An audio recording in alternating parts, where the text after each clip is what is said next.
की स्टडी में आप सबका स्वागत है फिर से एक नई उमंग के साथ एक नए लेसन के साथ। Today class is all about advance phrases.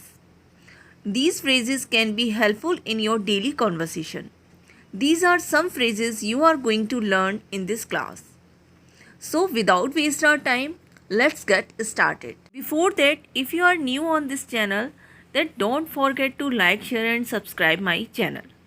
आज का पहला फ्रेज है कॉल इट अ डे। इस फ्रेज का मतलब होता है टू स्टॉप। सपोज़ कीजिए आप पूरे दिन आपने काम किया है और आप अब बहुत ज़्यादा थक चुके हैं। अब आप उस वर्क को और ज़्यादा कंटिन्यू नहीं करना चाहते, अपना काम ख़त्म कर चुके हैं मान लीजिए, तो आप इस फ्रेज़ का इस्तेमाल कर सकते हैं। 6 बज गए हैं, अब समय है रुकने का। It's 6 o'clock now, it's time to call it a day. इसी फ्रेज़ का एक और एग्जाम्पल है, तुम सुबह से काम कर रही हो, तुम्हें रुकना चाहिए। You have been working since morning, now you should call it a day. Move on to our next phrase. Next phrase है आज का इन अ फॉग। इसका मतलब होता है अनेबल टू थिंक क्लियरली और अ स्टेट ऑफ अनसर्टेनिटी। असमंजस जैसी स्थिति जहाँ पर कुछ भी सही तरीके से ना सोच पाना, वहाँ पर इन अ फॉग फ्रेज का यूज़ किया जा सकता है। फॉर एग्ज़ाम्पल, वह सुबह से अपना लेसन याद कर रहा है, लेकिन अब वह असमंजस में है क्योंकि उसे कुछ भी याद नहीं है। He has been learning his lesson since in the morning. Now he is in the fog because he does not remember anything. इसी का एक और एग्जाम्पल है, से अभी बात मत करो, मैं असमंजस में हूँ। Don't talk to me right now, I'm in a fog. आज का नेक्स्ट फ्रेज है rack your brain. Means to think very hard to learn something. इसका मतलब होता है सिर खपाना या जोर देना। जब किसी काम को करने के लिए हमें बहुत ज़्यादा मेहनत करनी पड़े, बहुत ज़्यादा जोर देना पड़े, बहुत ज़्यादा सोचना पड़े, तो वहाँ पर हम इस फ्रेज़ का यूज़ कर सकते हैं।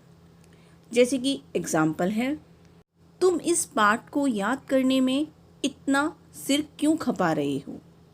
Y are you racking your brain to learn this lesson? इसी का एक और एग्जाम्पल है, मान लीजिए आपकी चाबी है या बैग है खो गया है और उसको ढूंढने में आपने अपना बहुत ज़ोर लगा लिया है या अपना सिर खपा दिया है, वो फिर भी नहीं मिला है। तो इस सेंटेंस को किस तरीके से बोलेंगे? जैसे कि सेंटेंस है, मैंने अपने बैग को ढूंढने में अपना पूरा ज़ोर लगा दिया है, देखो मेरा बैग यहाँ है। I have racked my brain to find my bag. Look, my bag is here. आज का नेक्स्ट फ्रेज है ऑफ वुड। इसका मतलब होता है to be no longer in difficulty और डेंजर। मतलब कोई परेशानी थी जो अब नहीं है, आप उस परेशानी से बाहर आ चुके हैं। We can use this phrase recovering from illness, overcoming financial difficulty. इन और बहुत ज़्यादा कोई कॉम्प्लेक्स सिचुएशन हो, वहाँ पर भी आउट ऑफ वुड फ्रेज़ का यूज़ किया जा सकता है। फॉर एग्ज़ाम्पल, किसी के पास बहुत सारा कर्ज था, किसी बैंक का भी हो सकता है या किसी से लिया हुआ भी हो सकता है, उसने वो कर्ज चुका दिया है। जैसे कि सेंटेंस है, उसने अपना सारा कर्ज चुका दिया है, अब वो परेशानियों से बाहर है। He paid all his debt, now he is out of wood. एक और एग्जाम्पल है इसी का, वह दुर्घटना में घायल हुआ था पर अब वह खतरे से बाहर है। He injured in an accident, but now he is out of wood. Move on to our next phrase, a big shot. इसका मतलब होता है important person, महत्वपूर्ण व्यक्ति। जैसे कि सेंटेंस में इसे कहना हो तो कह सकते हैं, वह खुद को एक बहुत महत्वपूर्ण व्यक्ति समझता है।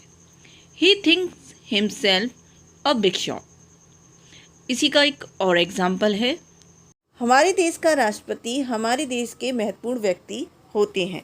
The president of our country is a big sort of our country. Move on to our next phrase, all moonshine. इसका मतलब होता है फार फ्रॉम रियलिटी, वास्तविकता से बहुत दूर। जैसे कि सेंटेंस में इसे कहना हो तो कह सकते हैं उसके वादे वास्तविकता से बहुत दूर हैं। His promises are all moonshine. उसके बारे में बात मत करो, वह वास्तविकता से बहुत दूर है। Don't talk about him, he is all moonshine. आज का नेक्स्ट फ्रेज है thick and thin. Thick and thin का मतलब होता है जब कोई हमारे अच्छे और बुरे दोनों समय में हमारे साथ होता है।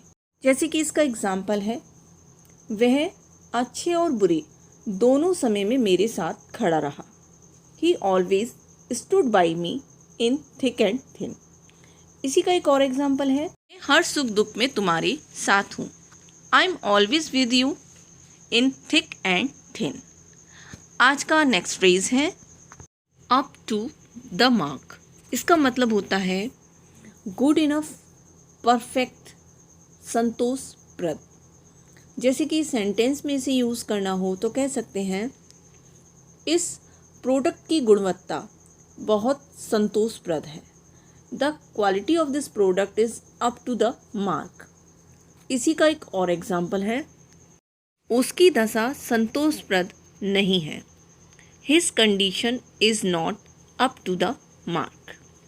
आज का नेक्स्ट फ्रेज है 40 winks. Means sleep for a short time, थोड़ी देर के लिए झपकी लेना। जैसे कि सेंटेंस में इसे कहना हो तो कह सकते हैं वह छोटा बच्चा जल्दी जग जाएगा, थोड़ी देर की झपकी लेने के बाद वह बच्चा जल्दी जग जाएगा। The little baby will get up soon after 40 wings. इसी का एक और एग्जाम्पल है, मैंने थोड़ी देर के लिए झपकी ली या मैं थोड़ी देर के लिए सोई। I have taken 40 wings. आज का नेक्स्ट फ्रेज है अ बी बिट। इसका मतलब होता है अ स्मॉल अमाउंट, बहुत थोड़ा सा। जैसे कि सेंटेंस में इसे कहना हो तो कह सकते हैं वह थोड़ी दुखी है। She is a B bit sad. इसी का एक और एग्जाम्पल है, मुझे उसके बारे में थोड़ा ही पता है। I know about him a B bit. मुझे ऐसी आशा है कि आज की क्लास में आपने बहुत कुछ सीखा होगा और आज की क्लास आपको ज़रूर अच्छी लगी होगी। यदि आज की क्लास आपको अच्छी लगी हो, लाइक शेयर सब्सक्राइब करना ना भूलें। मिलते हैं नेक्स्ट क्लास में।